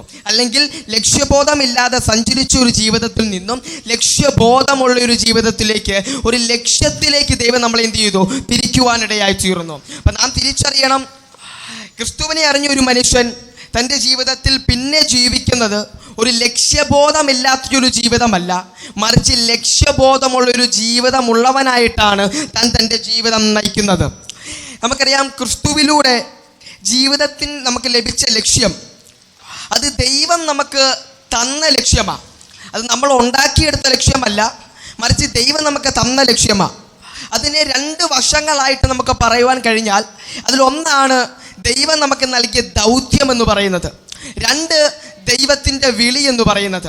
ദൗത്യം എന്ന് പറയുന്നത് പൊതുവായ കാര്യമാണ്, അതെല്ലാവർക്കും ഉണ്ട്. എന്നാൽ വിളി എന്ന് പറയുന്നത് അത് വ്യക്തിപരമാണ്. അത് ഓരോ വ്യക്തികൾക്കും വ്യക്തിപരമായ രീതിയിലാണ്. അപ്പം 2 കാര്യങ്ങളാണ് ക്രിസ്തുയേശുവിലൂടെ നമുക്ക് ലഭിച്ച ലക്ഷ്യം എന്താണെന്ന് ചോദിച്ചാൽ, ഒന്ന് ദൈവത്തിൻ്റെ ദൗത്യം എന്താണെന്ന് നാം തിരിച്ചറിയണം. അത് പൊതുവായ ദൗത്യമാണ്. അത് ദൈവദാസന്മാരെന്നില്ല, ദൈവമക്കളെന്നില്ല, കുഞ്ഞുങ്ങളെന്നില്ല, ക്രിസ്തുവിനെ അറിഞ്ഞ ഓരോ വ്യക്തികൾക്കും ദൈവം അവരെക്കുറിച്ച് ആഗ്രഹിക്കുന്ന നല്ലൊരു ദൗത്യമുണ്ട്. ആ ദൗത്യം ചെയ്തെടുക്കുവാൻ എല്ലാവരും ഒരുപോലെ കടമപ്പെട്ടവരാണ് എന്ന് നാം തിരിച്ചറിയണം. രണ്ടാമത്തെ എന്ന് പറയുന്നത് ക്രിസ്തുവിലുള്ള വിളിയാണ്. എന്താണ് ക്രിസ്തുവിലുള്ള വിളി? ഓരോ ദൈവമക്കൾക്കും അല്ലെങ്കിൽ ഓരോ ഭക്തന്മാർക്കും ക്രിസ്തുവിൻ്റെ വിളി എന്ന് പറയുന്നത് വ്യക്തിപരമായ രീതിയിലാണ്. ആ വ്യക്തിപരമായ വിളി എന്തെന്ന് നാം തിരിച്ചറിഞ്ഞ് ആ വിളിക്കൊത്തവണ്ണം നാം എന്ത് ചെയ്യണം? നമ്മുടെ ജീവിതത്തെ നന്നായി മുന്നോട്ട് കൊണ്ടുപോകേണ്ടത് ആവശ്യമാണ്. അപ്പോൾ ഇവിടെ നമുക്കറിയാം, ദൈവം നമുക്ക് നൽകിയ ദൗത്യത്തിൻ്റെ ഒന്നാമത്തെ ഒരു കാര്യം ഞാൻ പറയാം. നമുക്കറിയാം, വിശുദ്ധ വേദപുസ്തകം പറയുന്നൊരു കാര്യമാണ്, ദൈവത്തെ സ്നേഹിക്കുകയും ദൈവത്തെ അറിഞ്ഞ് ആരാധിക്കുകയും ചെയ്യുക എന്നതാണ്. മത്തായി സുവിശേഷം 22:37 വരുമ്പോൾ അവിടെ ദൈവത്തിന് വചനം പറയുകയാണ്, പൂർണ്ണ ഹൃദയത്തോടും പൂർണ്ണ ആത്മാവോടും എന്ത് ചെയ്യണം? ദൈവത്തെ സ്നേഹിക്കണം. അപ്പം നമ്മുടെ ആദ്യത്തെ ലക്ഷ്യമെന്ന് പറയുന്നത് ദൈവവുമായുള്ള ബന്ധമാണ്. നല്ലൊരു ബന്ധം നമ്മുടെ ലക്ഷ്യം, നമ്മുടെ ജീവിതത്തിൻ്റെ ലക്ഷ്യത്തിൽ ആദ്യത്തെ കാര്യമാണ് ദൈവവുമായുള്ള ബന്ധം എന്ന് പറയുന്നത്. ഈ ബന്ധത്തിനു മാത്രമേ ശരിയായ ഒരു വിശ്വാസിയെ അല്ലെങ്കിൽ ഒരു ഭക്തനെ പണിതെടുക്കാൻ പറ്റത്തുള്ളൂ. നമുക്കറിയാം, നമ്മൾ ഈ ലോകത്തിലാണ് ജീവിക്കുന്നത്. ഈ ലോകത്തിൽ ജീവിക്കുമ്പോൾ തന്നെ ഈ ലോകത്തിന് അതിൻ്റേതായ ഒരുപാട് കാര്യങ്ങളുണ്ട്. അപ്പം നമ്മൾ മനുഷ്യനായതുകൊണ്ട് തന്നെ ഈ ലോകത്തിൻ്റെ പലവിധമായ മോഹങ്ങളിലൂടെ നമ്മൾ എന്ത് ചെയ്യാം? സഞ്ചരിക്കാറുണ്ട്. നമ്മൾ കർത്താവിനെ അറിഞ്ഞവരാണെങ്കിൽ പോലും പലപ്പോഴും നമ്മുടെ ജീവിതത്തിൽ പാപം സംഭവിക്കാറുണ്ട്. നമ്മൾ കർത്താവിനെ അറിഞ്ഞവരായിരിക്കുമ്പോൾ തന്നെ പലപ്പോഴും നമ്മുടെ ജീവിതത്തിൽ തെറ്റുകളും കുറവുകളും വീഴ്ചകളും വരാറുണ്ട്. പക്ഷേ കർത്താവ് നമ്മളോട് പറയുകയാണ്, ആദ്യം ദൈവം നമുക്ക് നൽകിയ ലക്ഷ്യത്തിൻ്റെ ആദ്യ കാര്യം ദൈവം നമുക്ക് നല്ലൊരു ബന്ധം നൽകുവാനിടയായി തീർന്നു. എന്തുകൊണ്ടാണ് ദൈവം ആ ബന്ധം നൽകിയത്? നമുക്കറിയാം, കർത്താവായ യേശു ദൈവമായിരിക്കെ ദൈവത്തോടുള്ള ബന്ധം മുറുകെ പിടിക്കണമെന്ന് വിചാരിക്കാതെ വണ്ണം വേഷത്തിൽ മനുഷ്യനായി ഭൂമിയിലേക്ക് വന്ന് സകല മാനവരാശിയുടെ പാപ പരിഹാരത്തിനു വേണ്ടി എന്ത് ചെയ്തു? ഏകയാഗമാകുവാനിടയായി തീർന്നു. വിശുദ്ധ വേദപുസ്തകം പറയുകയാ, ഇനി പാപത്തിനു വേണ്ടി ഒരു യാഗവും ശേഷിക്കുന്നില്ല. ആ യാഗം കർത്താവായ യേശു ആ കാൽവരി ക്രൂശിൽ നമുക്ക് വേണ്ടി അവസാന തുള്ളി രക്തവും തന്നു നമ്മളെ വീണ്ടെടുക്കുവാനിടയായി തീർന്നു. ആ രക്തത്തിൻ്റെ വിടുതൽ അല്ലെങ്കിൽ ആ രക്തത്തിൻ്റെ ആ വിലയാണ് ഇന്ന് ഇവിടെ ഇരിക്കുന്ന നമ്മുടെ വില എന്ന് പറയുന്നത്. ആരെങ്കിലും ചോദിച്ചാൽ നമ്മൾ പറയണം, എന്തുകൊണ്ടാണ് നമ്മൾ ഈ ദൈവത്തെ ആരാധിക്കുന്നത്? എന്തുകൊണ്ടാണ് നമ്മൾ അലറി അല്ലെങ്കിൽ വളരെ ശബ്ദത്തോടെ ദൈവത്തെ പാടി സ്തുതിക്കുന്നതെന്നൊക്കെ അനേകർ നമ്മൾ ചോദിക്കാറുണ്ട്. ഒരു പക്ഷേ ഈ കൂട്ടത്തിലേക്ക് വന്നതുകൊണ്ട് നമ്മളെ നിന്ദിക്കുന്നവർ ഈ ലോകത്തിലുണ്ട്, നമ്മളെ പരിഹസിക്കുന്നവർ ഈ ലോകത്തിലുണ്ട്, നമ്മളെ തള്ളിക്കളയുന്നവർ ഈ ലോകത്തിലുണ്ട്. പക്ഷെ അവർക്കൊക്കെ മധ്യേ നമ്മൾ പറയേണ്ട ഒരു കാര്യമുണ്ട്. എന്തുകൊണ്ടാണ്? നമ്മുടെ വില എന്ന് പറയുന്നത് ഈ ലോകത്തിലുള്ള ധനമല്ല, നമ്മുടെ വില എന്ന് പറയുന്നത് നമ്മൾ നേടിയ ഭവനമല്ല, നമ്മുടെ വില എന്ന് പറയുന്നത് നമ്മൾ മേടിച്ച വാഹനങ്ങളല്ല, അല്ലെങ്കിൽ നമ്മുടെ വില എന്ന് പറയുന്നത് നമ്മൾ ഈ ലോകത്തിലൂടെ നേടിയ യാതൊരു നന്മയുമല്ല. നമ്മുടെ വില എന്ന് പറയുന്നത് ഓരോ ദൈവമക്കളെയും വിലയുള്ളതാക്കി മാറ്റുന്നത് കർത്താവിൻ്റെ രക്തമാണ്. ആ രക്തത്തിൻ്റെ വിലയാണ് ഇന്ന് ഇവിടെ വന്നിരിപ്പാൻ നമ്മളെ ദൈവം സഹായിച്ചതെന്നോർക്കുമ്പോൾ നമ്മൾ ദൈവത്തെ നന്ദിയോടെ സ്തുതിക്കുന്നവരായി തീരണമെന്ന് നാം തീരുമാനിക്കേണ്ടത് ആവശ്യമാണ്. അപ്പം ആദ്യത്തെ ലക്ഷ്യമെന്ന് പറയുന്നത് നമുക്ക് നല്ലൊരു ബന്ധം ലഭിക്കുവാനിടയായി തീർന്നു. ഒരു പക്ഷേ ഈ ബന്ധം ലഭിക്കണം ലഭിക്കാൻ നമ്മൾ യോഗ്യരാണോ എന്ന് ചോദിച്ചാൽ ഒരിക്കലും നമ്മൾ യോഗ്യരല്ലായിരുന്നു. കാരണം എന്താ, സകല മനുഷ്യരും എന്താ പാപികളാണ് എന്നാണ് തിരുവെഴുത്ത് പഠിപ്പിക്കുന്നത്. അപ്പോൾ സകല മനുഷ്യരും പാപികളായതുകൊണ്ട് തന്നെ കർത്താവ് ആമൻ ആ യേശുവുമായുള്ള ബന്ധത്തിൽ ആമൻ വരുവാൻ തക്കവണ്ണം നമ്മൾ യോഗ്യരല്ല. പക്ഷേ ആ ദൈവം എന്ത് ചെയ്തു, നമ്മൾ അയോഗ്യരാന്ന് കണ്ടിട്ടും ദൈവം എന്ത് ചെയ്തു, നമ്മളെ യോഗ്യരാക്കുവാനിടയായി തീർന്നു. എങ്ങനെയാണ് കർത്താവ് നമ്മളെ യോഗ്യരാക്കിയത്? കർത്താവ് നമ്മളെ യോഗ്യരാക്കിയെന്ന് പറഞ്ഞാൽ കുറ്റവാളികളായി വിധിക്കപ്പെടേണ്ട, അല്ലെങ്കിൽ മരണത്താൽ വിധിക്കപ്പെടേണ്ട, നാശത്തിലേക്ക് വിധിക്കപ്പെടേണ്ട എന്നെയും നിങ്ങളെയോ നമ്മൾ കുറ്റവാളികളായ നമ്മളെ ഓരോരുത്തരെയും കുറ്റം എന്ത് ചെയ്തു, കർത്താവ് ഏറ്റെടുത്തുകൊണ്ട് ആ കാൽവറി ക്രൂശിൽ നമുക്ക് വേണ്ടി മരിച്ച് നമുക്ക് വേണ്ടി പുതിയൊരു വഴി തുറക്കുവാനിടയായി തീർന്നു. ആ വഴിയിലൂടെ നമ്മുടെ ജീവിതം എന്ത് ചെയ്തു, പുതുതാകുവാനിടയായി തീർന്നു. അതുകൊണ്ട് അപ്പോസ്തലനായ പൗലോസ് പറഞ്ഞത്, ഒരുവൻ ക്രിസ്തുവിലായാൽ അവൻ പുതിയൊരു സൃഷ്ടിയാ. ഇനി അവൻ പഴയ വഴി പോകേണ്ട, അവൻ ഇനി പഴയ ലക്ഷ്യബോധമില്ല, ഇനി അവന് പഴയ പാപ സ്വഭാവമില്ല. കാരണം എന്താ, അവൻ ഇന്ന് ജീവിക്കുന്നത് ക്രിസ്തുവിലാണ് എന്ന് തിരിച്ചറിവ്. അപ്പം നമ്മുടെ ജീവിതത്തിൽ നമ്മൾ വചനം പഠിക്കുന്നവരാണ്, നമ്മൾ ദൈവത്തോട് പ്രാർത്ഥിക്കാറുള്ളവരാണ്, നമ്മൾ ദൈവത്തെ ആരാധിക്കുന്നവരാണ്. പക്ഷെ നമ്മുടെ ജീവിതത്തിൽ നമ്മൾ ഈ കാര്യം മറന്നു പോകരുത്. ഈ ബന്ധത്തിലേക്ക് വരുവാൻ നമ്മൾ യോഗ്യരല്ലായിരുന്നു. പക്ഷേ ഈ ബന്ധത്തിലേക്ക് ദൈവം നമ്മളെ എന്ത് ചെയ്തു, യോഗ്യരുള്ളവരായി കൊണ്ടുവരുവാനിടയായി തീർന്നു. എന്തുകൊണ്ടാണ് കൊണ്ടുവരുന്നത്? അത് നമ്മുടെ കഴിവ് കൊണ്ടല്ല, അല്ലെങ്കിൽ നമ്മൾ നേടിയ യാതൊരു യോഗ്യതകൾ കൊണ്ടുമല്ല. കർത്താവ് എന്ത് ചെയ്തു, ഏക യോഗ്യനായ യേശു നമ്മളെ യോഗ്യനാക്കുവാൻ വേണ്ടി നമ്മുടെ പാപത്തെ ഏറ്റെടുത്തു, നമ്മുടെ ശാപത്തെ ഏറ്റെടുത്തു, നമ്മുടെ പ്രയാസങ്ങളെ അല്ലെങ്കിൽ നമ്മളായിരിക്കും നമ്മുടെ അശുദ്ധത്തെ എല്ലാം എന്ത് ചെയ്തു, കർത്താവ് ആ കാൽവറി ക്രൂശിൽ നീക്കി പിശാചിന്മേൽ ജയമെടുത്ത് നമ്മളെ എന്ത് ചെയ്തു, അവിടുന്ന് വീണ്ടെടുക്കുവാനിടയായി തീർന്നു. അപ്പോൾ ആ വീണ്ടെടുപ്പിൻ്റെ വില യേശുവിൻ്റെ രക്തമാണ് എന്നും ആ രക്തത്തിൻ്റെ വിലയാണ് ഓരോ ദൈവമക്കളുടെയും വിലയെന്നും നാം തിരിച്ചറിയേണ്ടത് ആവശ്യമാണ്. ഇനി ക്രിസ്തുവിനെ അറിഞ്ഞ ഒരു മനുഷ്യൻ എല്ലാ മനുഷ്യരും ജീവിക്കുന്നത് പോലെ ജീവിക്കേണ്ട ഒരു ജീവിതമല്ല നാം നയിക്കേണ്ടത്. നമുക്കറിയാം, ക്രിസ്തുവിനെ അനുഗമിക്കുന്നവരാണ് ഓരോ ദൈവമക്കളും എന്ന് പറയുന്നത്. കർത്താവായ യേശു നമുക്ക് കാണിച്ചു തന്ന നല്ല മാതൃകളുടെ കാൽച്ചുവടുകൾ നമുക്ക് മുമ്പിലുണ്ട്. നമുക്കറിയാം, യേശു തൻ്റെ ശിഷ്യന്മാരെ ഉപമകളായിട്ട് പലതും പഠിപ്പിക്കുകയും അതോടൊപ്പം തന്നെ കർത്താവ് അവരെ എന്ത് ചെയ്തു, മാതൃകയുള്ളവരാൻ നടത്തുകയും ചെയ്തു. യേശു മാതൃകയുള്ളവരാനായതുകൊണ്ട് തന്നെ നമ്മുടെ ജീവിതം എന്ത് ചെയ്തു, ആ യേശു ആഗ്രഹിക്കുന്ന ആ കർത്താവ് കാണിച്ചു തന്ന മാതൃകയിൽ വേണം നമ്മൾ നമ്മുടെ ജീവിതവും നയിക്കുവാൻ എന്ന് പറയുന്നത്. അല്ലെങ്കിൽ നിശ്ചയമായിട്ടും നമ്മൾ കർത്താവിനെ അറിഞ്ഞതുകൊണ്ട്, അല്ലെങ്കിൽ നമ്മൾ സഭയിൽ വന്നതുകൊണ്ട്, അല്ലെങ്കിൽ നമ്മൾ ആത്മീകമായ കൂട്ടായ്മയിലുണ്ട്, അല്ലെങ്കിൽ ഒരു ദൈവമക്കളാണ് എന്ന് പറയുന്നതിൽ അർത്ഥമില്ല. അർത്ഥം വരണമെങ്കിൽ ക്രിസ്തു ജീവിച്ചതുപോലെ ജീവിക്കണം, ക്രിസ്തു കാണിച്ചു തന്നതുപോലെ നമ്മൾ എന്ത് ചെയ്യണം, ആ മാതൃകയുടെ സ്വഭാവം ഏറ്റെടുത്തുകൊണ്ട് നമ്മുടെ ജീവിതം നയിക്കേണ്ടത് ആവശ്യമാണ്. അങ്ങനെ നയിച്ചാൽ മാത്രമേ അനുഗ്രഹിക്കപ്പെടുന്ന ഒരു ക്രിസ്ത്യ ജീവിതം ലക്ഷ്യബോധത്തോടെ നമുക്ക് എന്തായി ഓടി തികയ്ക്കുവാനിടയായി തീരുകയുള്ളൂ. അപ്പോൾ ഒന്ന്, ആ നല്ലൊരു ബന്ധം നമുക്ക് ലഭിക്കുവാനിടയായി തീർന്നു. ഇനി രണ്ടാമത്തെ കാര്യം എന്ന് പറയുന്നത്, നമ്മളെ ദൈവം നല്ല പ്രവൃത്തിക്കായിട്ട് എന്ത് ചെയ്യുക, സൃഷ്ടിച്ചിരിക്കുകയാണ്. നമ്മളെ ദൈവം ഇന്നലെയും ഇന്നും അല്ലെങ്കിൽ തിരഞ്ഞെടുത്തവരല്ല. എഫെസ്യ ലേഖനത്തിൽ പൗലോസ് വ്യക്തമായി പറയുന്നുണ്ട്, നാം തൻ്റെ സന്നിധിയിൽ നിഷ്കളങ്കരും വിശുദ്ധരുമാകേണ്ടതിന് കർത്താവിനെ ചെയ്തു ലോക സ്ഥാപനത്തിനു മുമ്പേ ക്രിസ്തുവിൽ നമ്മളെ തിരഞ്ഞെടുക്കുവാനിടയായി തീർന്നു. തിരഞ്ഞെടുക്കുവാൻ യോഗ്യതകളൊന്നും നമുക്കില്ല, പക്ഷെ എന്ത് ചെയ്തു, ക്രിസ്തുവിൽ നമ്മളെ തിരഞ്ഞെടുത്തു. അതുകൊണ്ടാണ് നമ്മൾ ഇന്നലെയും ഇന്നും തിരഞ്ഞെടുക്കപ്പെട്ടവരല്ല, നാം ലോക സ്ഥാപനത്തിനു മുമ്പേ ദൈവത്തിൻ്റെ നിർണയപ്രകാരം, ദൈവത്തിൻ്റെ നിർണയത്താൽ വിളിക്കപ്പെട്ടവരാണെന്ന തിരിച്ചറിവ് നമുക്കുണ്ടായിരിക്കണം. ആ തിരിച്ചറിവുള്ളവരായിരിക്കുമ്പോൾ തന്നെ ആ ക്രിസ്തുവിൻ്റെ ആത്മീക സ്വഭാവം നമ്മുടെ ജീവിതത്തിൽ കൊണ്ടുവന്ന ആ ജീവിതം എന്ത് ചെയ്യണം, നമ്മൾ അനേകർക്ക് മാതൃകയാകുന്ന വണ്ണം നയിക്കുവാൻ നാം നമ്മളെ തന്നെ ഒരുക്കേണ്ടത് ആവശ്യമാണ്. അപ്പം നമ്മുടെ ജീവിതം ഒരു ദിവസവും കൊണ്ട് അനുഗ്രഹിക്കപ്പെടുന്ന ഒരു ജീവിതമല്ല. നമ്മുടെ ജീവിതം കർത്താവിനെ ആരാധിച്ചുകൊണ്ട് 2-3 ദിവസം കഴിയുമ്പോൾ, അല്ലെങ്കിൽ ഒരാഴ്ച കഴിയുമ്പോൾ, ഒരു വർഷം കഴിയുമ്പോൾ നല്ല രീതിയിൽ മാതൃകയുള്ള ജീവിതമായി തീരുന്ന ജീവിതമല്ല. ഓരോ ജീവിതത്തിലും നമുക്ക് തെറ്റു പറ്റാറുണ്ട്. പക്ഷെ ആ തെറ്റു പറ്റുമ്പോഴും കർത്താവ് എന്ത് ചെയ്യും? ആ തെറ്റിലൂടെ നമ്മളെ എന്ത് ചെയ്തു? നല്ല പാഠങ്ങൾ പഠിപ്പിച്ചുകൊണ്ട് ഓരോ ദിവസവും ഓരോ ഭക്തനെയും പുതുതാക്കിക്കൊണ്ടിരിക്കുകയാണ്. ക്രിസ്തുവിലായ ഒരു മനുഷ്യൻ പുതുതായെന്ന് പറയുമ്പോൾ അവൻ പൂർണ്ണമായി പുതുതായതല്ല, അവൻ ഓരോ വഴികളിലും അവൻ എന്ത് ചെയ്യുക? പുതുതായിക്കൊണ്ടിരിക്കുകയാണ്. കാരണം എന്താ? അവൻ്റെ ഉള്ളിൽ ഇന്നിരിക്കുന്നത് കർത്താവായ യേശുവാണ്. ഒരു സമയത്ത് നമ്മൾ നോക്കിയാൽ ആ മനുഷ്യൻ്റെ ജീവിതത്തെ നോക്കിക്കഴിഞ്ഞാൽ ഒരു കാലഘട്ടത്തിൽ അവൻ്റെ ഉള്ളിൽ പാപം നിറഞ്ഞിരുന്നു, അവൻ്റെ ഉള്ളിൽ അവൻ ശാപം നിറഞ്ഞിരുന്നു, അവൻ്റെ ഉള്ളിൽ എന്ത് വഷളത്വം നിറഞ്ഞിരുന്നു. എന്നാൽ യേശു വന്നതോടെ ആ പാപത്തെ തുടച്ചു നീക്കി, ആ വഷളത്തെ തുടച്ചു നീക്കി, ആ ശാപത്തെ തുടച്ചു നീക്കി നമ്മൾ എന്ത് ചെയ്തു? വിശുദ്ധിയിലേക്ക്, നിർമ്മലതയിലേക്ക് നമ്മളെ നയിക്കുവാനിടയായി തീർന്നു. അതുകൊണ്ട് ആ നയിക്കുന്ന യേശുവിനെ എങ്ങനെ യേശു എങ്ങനെ ജീവിച്ച് കാണിച്ചോ, യേശു എങ്ങനെ നമ്മളെ പഠിപ്പിക്കുന്നോ, അതുപോലെ നമ്മൾ പഠിച്ച് ജീവിച്ച് മുന്നേറേണ്ടവരാണ് എന്ന് നാം തിരിച്ചറിയേണ്ടത് ആവശ്യമാണ്. അപ്പം നമ്മുടെ ജീവിതത്തിൻ്റെ ഒന്നാമത്തെ കാര്യം, നമുക്ക് നല്ലൊരു ബന്ധം നമുക്ക് ലഭിച്ചു. 2, നല്ലൊരു ലക്ഷ്യബോധത്തിൻ്റെ അനുഭവത്തിലേക്ക് ദൈവം നമ്മളെ നയിക്കുവാനിടയായി തീർന്നു.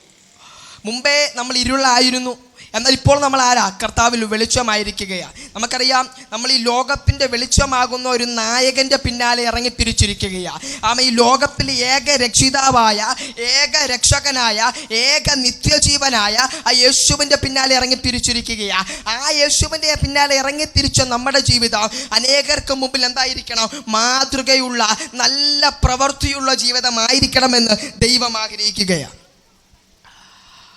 അതുമാത്രമല്ല, ഇനി നമ്മൾ ക്രിസ്തുവിനെ അനുഗമിക്കുന്നവരായതുകൊണ്ട് തന്നെ നമ്മുടെ ഏറ്റവും വലിയൊരു ഉത്തരവാദിത്വമാണ് നാം ക്രിസ്തുവിനെ നമ്മുടെ ജീവിതം കൊണ്ട് പ്രകടമാക്കേണ്ടത് ആവശ്യമാണ്, പ്രകടിപ്പിക്കേണ്ടത് ആവശ്യമാണ്. നമ്മുടെ വാക്കിൽ നിന്ന് പ്രകടിപ്പിക്കണം, നമ്മുടെ പ്രവൃത്തിയിൽ നിന്ന് പ്രകടിപ്പിക്കണം, നമ്മുടെ പാട്ടിൽ നിന്നും നമ്മുടെ വായിൽ നിന്ന് വരുന്ന ഓരോ വാക്കുകളിൽ നിന്നും എന്ത് ചെയ്യണം? ക്രിസ്തു ഉള്ളിലായ ഒരു മനുഷ്യൻ ക്രിസ്തുവിനെ പ്രകടിപ്പിക്കേണ്ടത് ആവശ്യമാണ്. നമ്മൾ ഈ ലോകത്തിൽ ജീവിക്കുമ്പോൾ നമുക്കറിയാം, ഈ ലോകത്തിൽ ജീവിക്കുന്ന ഓരോ മനുഷ്യനും ഓരോ ലക്ഷ്യങ്ങളുണ്ട്.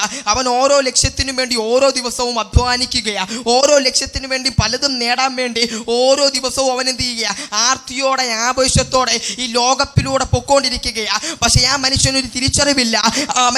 ഞാൻ മരിച്ചു കഴിഞ്ഞാൽ എനിക്ക് വേണ്ടി ഒരു നിത്യ തീപ്പൊയ്കയുണ്ടെന്നൊരു തിരിച്ചറിവ് മനുഷ്യനില്ല. എന്നാൽ ആ തിരിച്ചറിവ് അറിഞ്ഞ് ലഭിച്ചവരാണ് ഞാനും നിങ്ങളും എന്ന് പറയുന്നത്. അതുകൊണ്ട് നാം തിരിച്ചറിയണം, നാം നാശത്തിലേക്ക് പിന്മാറുന്നവരുടെ കൂട്ടത്തിലല്ല, രക്ഷിച്ച് ജീവരക്ഷ പ്രാപിച്ച് മുന്നോട്ട് പോകുന്നവരുടെ കൂട്ടത്തിൽ ദൈവം നമ്മളെ ആക്കിയെങ്കിൽ നാം തിരിച്ചറിയണം, ആ ജീവരക്ഷകനായ യേശു നമ്മുടെ ഉള്ളിൽ വന്നതോടെ നമ്മുടെ ജീവിതം കൊണ്ട് നമ്മൾ അർത്ഥമാക്കുന്നത് ആ യേശുവിനെ ഉയർത്തുക, ആ യേശുവിനെ പ്രകടിപ്പിക്കുക എന്നതാണ്. അതൊരു സുവിശേഷം കൊണ്ട് പ്രകടമാക്കുന്നത് തീരുന്നില്ല, അതൊരു ആത്മിക യോഗം കൊണ്ട് തീരുന്നില്ല, അതൊരു പ്രാർത്ഥന കൊണ്ട് തീരുന്നില്ല, അല്ലെങ്കിൽ അത് മറ്റ് കാര്യപരിപാടികൾ കൊണ്ട് തീരുന്നില്ല. ഒരു മനുഷ്യൻ്റെ ആയുസ്സോളവും, ദൈവം അവന് നൽകിയിരിക്കുന്ന ആയുസ്സോളവും ദൈവം അവനെക്കുറിച്ച് ആഗ്രഹിക്കുന്നത് അവൻ്റെ ആയുസ്സോളവും ആ ദൈവത്തെ ഉയർത്തുക, ആ ദൈവത്തെ പ്രകടമാക്കുക എന്നതാണ്. ഇന്നിവിടെ എന്നെ കേട്ടിരിക്കുന്ന എന്നോടും നിങ്ങളോടും ദൈവം പറയുവാൻ ആഗ്രഹിക്കുന്ന കാര്യം, ഇന്ന് നമ്മുടെ ജീവിതം കൊണ്ട് യേശുവിനെ പ്രകടമാക്കുവാൻ നമുക്ക് കഴിയുന്നില്ല എങ്കിൽ ഇന്നു മുതൽ നമ്മുടെ ജീവിതം കൊണ്ട് നമ്മൾ എന്ത് ചെയ്യണം? അതിൻ്റെ ഉദ്ദേശം എന്ന് പറയുന്നത് യേശുവിനെ പ്രകടമാക്കുക എന്നതാണ്. നമുക്കറിയാം, യോഹന്നാൻ്റെ സുവിശേഷത്തിൽ വരുമ്പോൾ നമുക്കവിടെ കാണുവാൻ കഴിയുന്നു, തൻ്റെ ഏകജാതനായ പുത്രനിൽ വിശ്വസിക്കുന്ന മനുഷ്യൻ എന്ത് ചെയ്തു? തൻ്റെ ഏകജാതനായ പുത്രനിൽ വിശ്വസിക്കുന്ന മനുഷ്യൻ നാശത്തിലേക്കും അല്ലെങ്കിൽ നാശത്തിലേക്ക് പോകേണ്ട ഒരു കൂട്ടമായിരുന്നു. പക്ഷെ ദൈവം എന്നാ ചെയ്തു? ആ നാശത്തിലേക്ക് പോകാതെ വണ്ണം നിത്യജീവനിലേക്ക് അവരെ ആക്കുവാനിടയായി തീർന്നു. അപ്പം നമ്മൾ ആ ഏകജാതനായ പുത്രനിൽ എന്ത് ചെയ്യണം? വിശ്വസിക്കേണ്ടത് ആവശ്യമാണ്. വിശ്വസിച്ചാൽ നമുക്ക് ലഭിക്കുന്ന കാര്യം, 1, നാശത്തിൽ നിന്ന് നമുക്ക് ഒഴിഞ്ഞു പോകുവാൻ കഴിയും, 2, നിത്യജീവൻ നമുക്ക് ലഭിക്കുവാനിടയായി തീരും. ഒരു സമയത്ത് നമ്മളും നാശത്തിലേക്ക് യാത്രയായവരായിരുന്നു, ഒരു സമയത്ത് നമ്മളും ആ അന്ധകാരത്തിലേക്ക് യാത്രയായവരായിരുന്നു. മരണത്തിലേക്ക് അല്ലെങ്കിൽ നിത്യമാകുന്ന തീപ്പൊയ്കയിലേക്ക് നമ്മുടെ ജീവിതം നയിച്ച് നിന്ന് പോകേണ്ട അല്ലെങ്കിൽ തീർന്നു പോകേണ്ട ഒരു ജീവിതം നയിച്ചവരായിരുന്നു നമ്മളെല്ലാവരും. പക്ഷേ നമുക്ക് ഏകജാതനായ പുത്രൻ അല്ലെങ്കിൽ യേശു, ആ നിത്യജീവനാകുന്ന യേശു എൻ്റെയും നിങ്ങളുടെയും ജീവിതത്തിൽ വന്നപ്പോൾ നമ്മുടെ ജീവിതം എന്തായി തീർന്നു? പുതിയൊരു ജീവിതമാകുവാനിടയായി തീർന്നു. ആ ജീവിതത്തിൻ്റെ അർത്ഥം ദൈവം ഉദ്ദേശിക്കുന്നത്, ആ ജീവിതം കൊണ്ട് ആ നിത്യ നിത്യ ജീവന്റെ അവകാശികളാക്കി നമ്മളെ മാറ്റിയതുപോലെ അവകാശികളാക്കി അനേകരെയും നമ്മൾ എന്ത് ചെയ്യണം? മാറ്റേണ്ടത് ആവശ്യമാണ്. സുവിശേഷത്തിലൂടെയും ദൈവത്തിന്റെ തിരുവെഴുത്തുകളിലൂടെയോ പ്രാർത്ഥനകളിലൂടെയോ ആ ദൈവം ആഗ്രഹിക്കുന്ന ആത്മീകമായ യോഗത്തിന്റെ എല്ലാം പിന്നിലെ ഉദ്ദേശം, നമ്മുടെ ജീവിതത്തിന്റെ പുറകിലെ ഉദ്ദേശം അത് ആ ക്രിസ്തുവിന്റെ നിത്യജീവനിലേക്ക് അനേകരെ നയിക്കുക എന്ന ഉത്തരവാദിത്തമാണ് എന്ന് ഈ സമയം നാം മറന്നു പോകരുത്. അതുകൊണ്ട് ക്രിസ്തുവിലായ ഒരു മനുഷ്യൻ പുതിയ സൃഷ്ടിയാകുന്നു എന്ന് പറയുമ്പോൾ നമ്മളെ സൃഷ്ടിച്ചത് വിലയുള്ളവരായിട്ടാണ്. സൃഷ്ടിച്ച കർത്താവ് വിലയുള്ള ദൈവമാണ്. ആ സൃഷ്ടി വെറും ഒരു പരാജയമല്ല, ആ സൃഷ്ടിപ്പ് വെറും ഒരു തോൽവിയല്ല എന്ന് മനസ്സിലാക്കി കർത്താവായ യേശുവിൻ്റെ പിന്നാലെ ഇറങ്ങിത്തിരിച്ച് മുന്നോട്ട് നിശ്ചയമായിട്ട് പോകുവാൻ നാം തയ്യാറായാൽ നമ്മുടെ ജീവിതം ഏറ്റവും അനുഗ്രഹിക്കപ്പെടുവാനിടയായിത്തീരും. ഇന്ന് നമ്മുടെ ജീവിതത്തിൽ ഒരു പക്ഷേ നമ്മൾ പരാജയത്തിൽ കിടക്കുന്നവരായിരിക്കാം. ഇന്നൊരു പക്ഷേ നമ്മുടെ ജീവിതം ലക്ഷ്യബോധമില്ലാതെ പോകുന്ന ജീവിതമായിരിക്കാം. ഓരോ ദിവസവും എങ്ങനെയെങ്കിലും തള്ളി നീക്കിക്കൊണ്ട് എങ്ങനെയെങ്കിലും ജീവിച്ച് കടന്നു പോകണമെന്ന് വിചാരിച്ച് ആഗ്രഹിച്ച് മുന്നോട്ട് പോകുന്നവരായിരിക്കാം. എന്നാൽ ഇന്ന് കർത്താവ് നമ്മളോട് പറയാൻ ആഗ്രഹിക്കുന്നത് എങ്ങനെയെങ്കിലും തള്ളി നീക്കിയൊരു ജീവിതം മുന്നോട്ട് നയിക്കുവാൻ വേണ്ടിയല്ല, മറിച്ച് ക്രിസ്തുവിനെ അറിഞ്ഞൊരു മനുഷ്യൻ, ക്രിസ്തു ഉള്ളിലായൊരു മനുഷ്യൻ ക്രിസ്തു ആയിരിക്കുന്നത് പോലെ, ക്രിസ്തു നിർമ്മലനായിരിക്കുന്നത് പോലെ, ക്രിസ്തു വിശുദ്ധനുള്ളവനായിരിക്കുന്നത് പോലെ എൻ്റെയും നിങ്ങളുടെയും ജീവിതം ആ വിശുദ്ധിയോടെയും നിർമ്മലതയോടെയോ കർത്താവ് ആക്കി വെച്ചിരിക്കുന്ന ആ ആയുസോളവും ആ നിത്യതയ്ക്ക് വേണ്ടി, ആ നിത്യ രാജ്യത്തിനു വേണ്ടി അനേകരെ ഒരുക്കുകയും നാം ഒരുങ്ങുകയും ചെയ്യണം. അപ്പോൾ മാത്രമേ ക്രിസ്തുവിനെ ഇറങ്ങിയ ഒരു മനുഷ്യൻ്റെ, ക്രിസ്തുവിൻ്റെ പിന്നാലെ ഇറങ്ങിത്തിരിച്ചൊരു മനുഷ്യൻ്റെ ജീവിതം ആ ലക്ഷ്യം പൂർണ്ണമാകുവാനിടയായി തീരുകയുള്ളൂ. അതുകൊണ്ടാണ് പൗലോസ് പറയുന്നത്, ഞാൻ പിന്നിലുള്ളതിനെ മറന്ന് മുന്നിലുള്ളതിന് ആഞ്ഞും കൊണ്ടും ക്രിസ്തുവേശുവിൻ്റെ പരമവിളിയെ ലാക്കാക്കി ഞാൻ ഓടുകയാണ്. കാരണം എന്താ? നമ്മളെ ഓട്ടക്കളത്തിൽ നിർത്തുവാൻ കർത്താവ് ഒരുപാട് പങ്കപ്പാടുകൾ പെട്ടിട്ടുണ്ട്. കർത്താവ് ക്രൂശ് എടുത്തിട്ടുണ്ട്. നമുക്കറിയാം, സങ്കീർത്തനക്കാരൻ 110 സങ്കീർത്തനത്തിൽ വരുമ്പോൾ അവിടെ പറയുന്നൊരു കാര്യമുണ്ട്.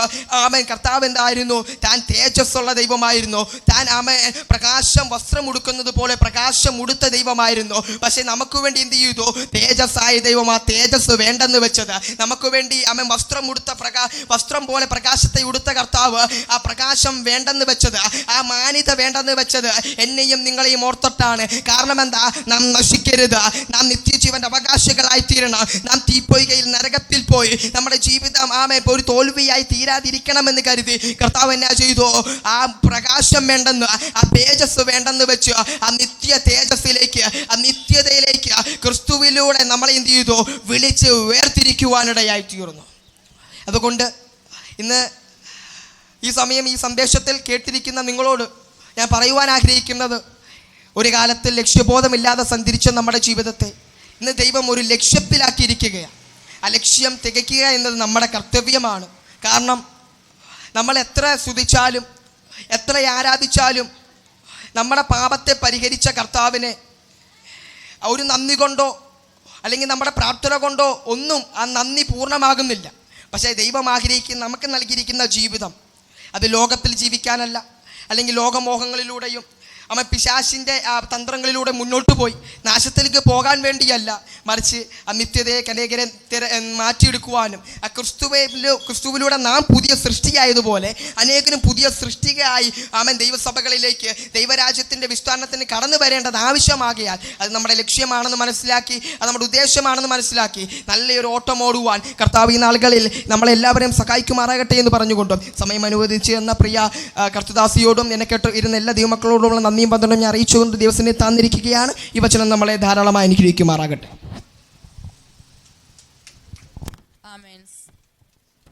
ആമേൻ. സ്തോത്രം. അനുഗ്രഹിക്കപ്പെട്ട ദൈവവചന ഭാഗങ്ങളെ കേൾക്കുവാൻ കർത്താവ് നമ്മളെ സഹായിച്ചുവല്ലോ. കരങ്ങളടിച്ച് കർത്താവിന് സ്തോത്രം ചെയ്യാം. കർത്താവിൻ്റെ ദാസനെ ദൈവം ധാരാളമായിട്ട് അനുഗ്രഹിക്കട്ടെ. നമ്മുടെ ഓരോരുത്തരുടെയും ജീവിതത്തിൻ്റെ ഏറ്റവും പ്രധാനപ്പെട്ട ലക്ഷ്യം എന്താണെന്നുള്ളത് നമ്മൾ ഈ ദിവസം മനസ്സിലാക്കാനായിട്ട് ദൈവം ആ വചനഭാഗങ്ങളെ ഉപയോഗിക്കട്ടെ എന്ന് ഞാൻ ദൈവനാമത്തിൽ പ്രാർത്ഥിക്കുന്നു. തുടർന്ന് നമുക്കൊരു ഡാൻസ് കൂടെ കാണാൻ വേണ്ടിയിട്ട് നമ്മൾ സമയത്ത് വേർതിരിക്കുക. അതിന് വേണ്ടിയിട്ട് ത്രസമോളയും കൃപമോളയും വേദിയിലേക്ക് ക്ഷണിക്കുന്നു.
അനുഗ്രഹിക്കപ്പെട്ട ഒരു ഡാൻസ് കാണാൻ കർത്താവ് സഹായിച്ചുവല്ലോ. ഒന്നും കൂടെ കൈകളെ അടിച്ച് അവരെ ഒന്നുകൂടെ പ്രോത്സാഹിപ്പിക്കാം.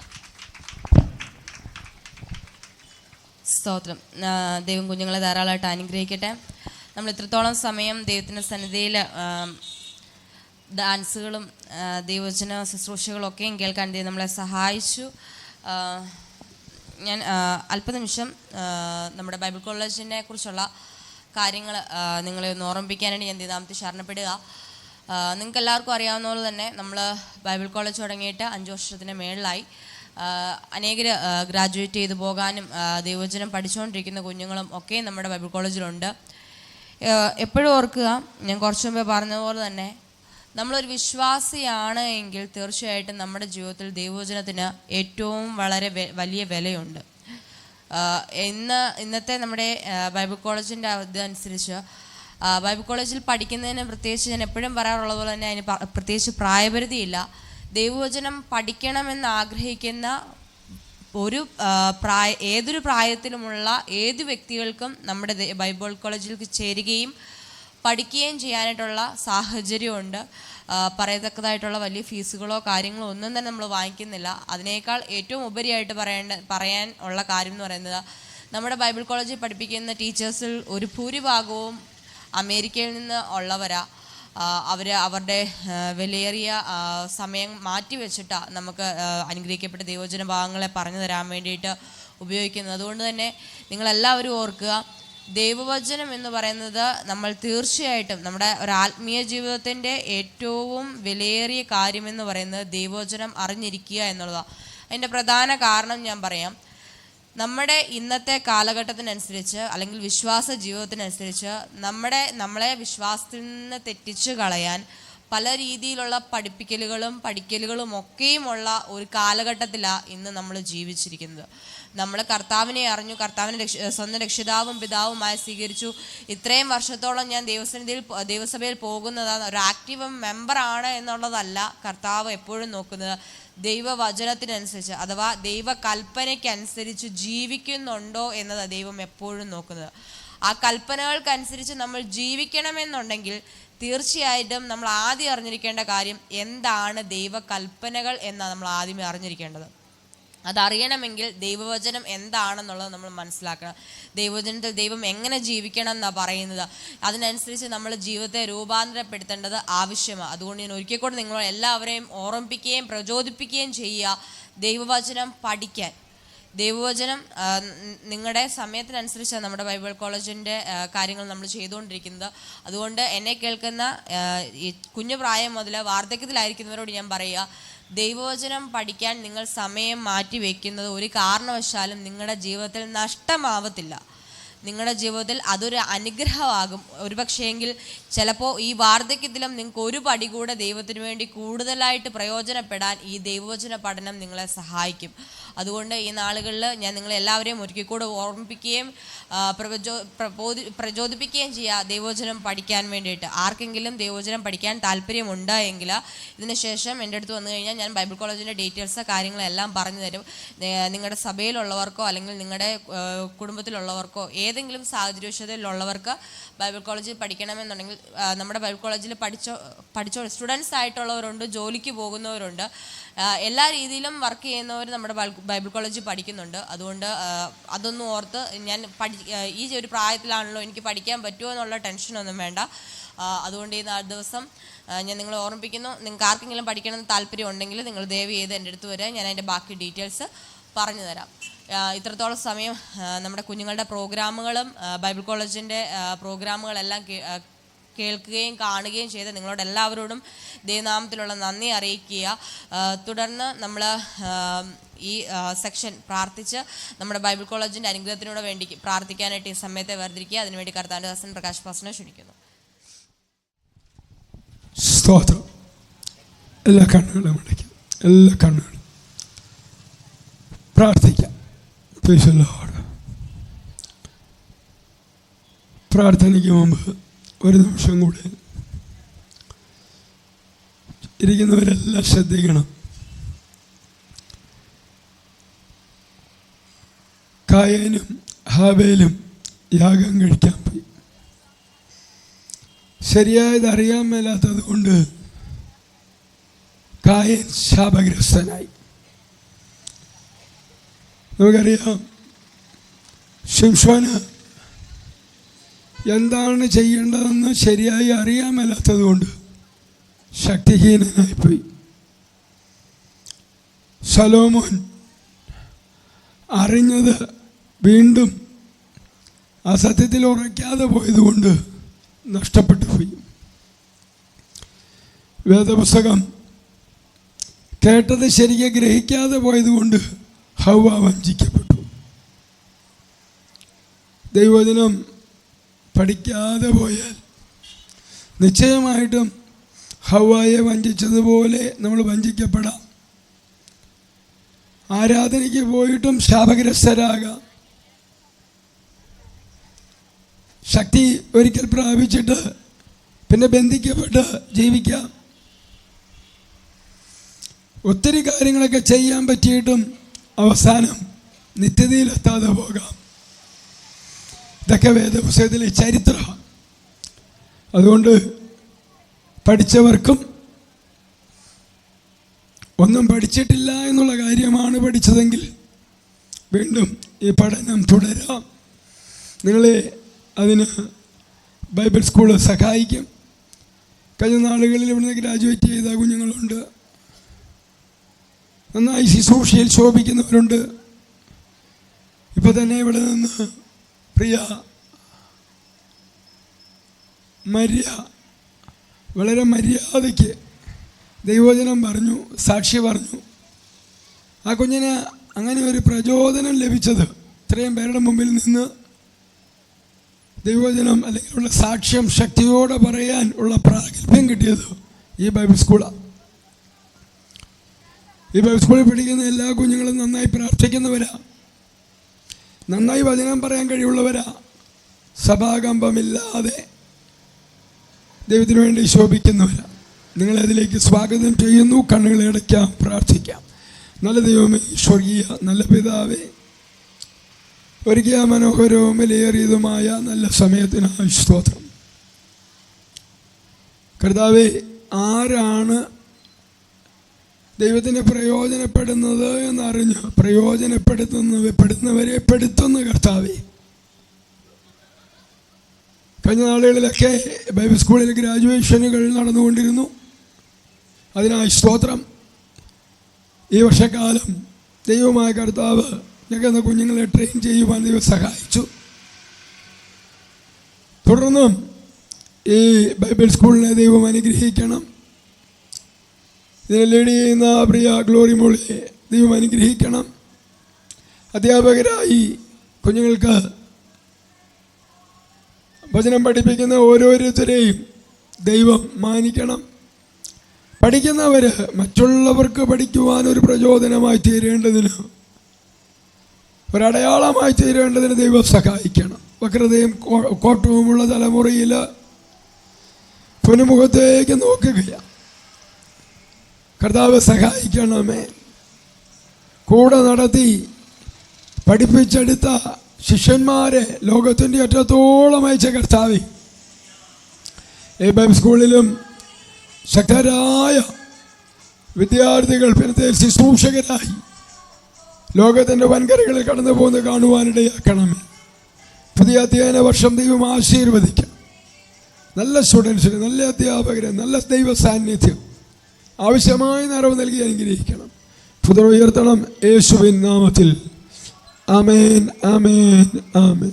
പിതാവായ ദൈവത്തിൻ്റെ സ്നേഹവും യേശു കർത്താവിൻ്റെ വിശുദ്ധീകരണവും നീതീകരണവും പരിശുദ്ധ ആത്മാവിൻ്റെ കാവലും കോട്ടയും സംസർഗവും നാം പ്രാർത്ഥിച്ച മകനിയം സ്കൂൾ ഓഫ് തിയോളജിയുടെ മേലും ഇതിലെ അധ്യാപകരുടെ മേലും ഡീനായി ശുശ്രൂഷിക്കുന്ന ഗ്ലോറിയയുടെ മേലും ഇതിലെ വിദ്യാർത്ഥികളുടെ മേലും പ്രത്യേകാല തുറന്നടക്കുന്ന നമ്മുടെ ആത്മീയവും ഭൗമികവുമായ എല്ലാ വിഷയങ്ങളുടെ മേലും കർത്താവായ യേശു രണ്ടാമതേ മേഘാപ്രത്യക്ഷതയോളം ഇന്നു മുതൽ എന്നേക്കും ഉണ്ടായിരിക്കുമാറാകട്ടെ. ക്രിസ്തുയേശു മുഖാന്തരം ജനത്തിന് സ്തോത്രം ചെയ്യാം. ശബ്ദമുയർത്തി ഉച്ചത്തിൽ ആമേൻ. കർത്താവായ യേശുവേ, വേഗം വരണമേ, വരുവിനാ ഞങ്ങളെ ഒരുക്കണമേ. ആമേൻ ആമേൻ ആമേൻ.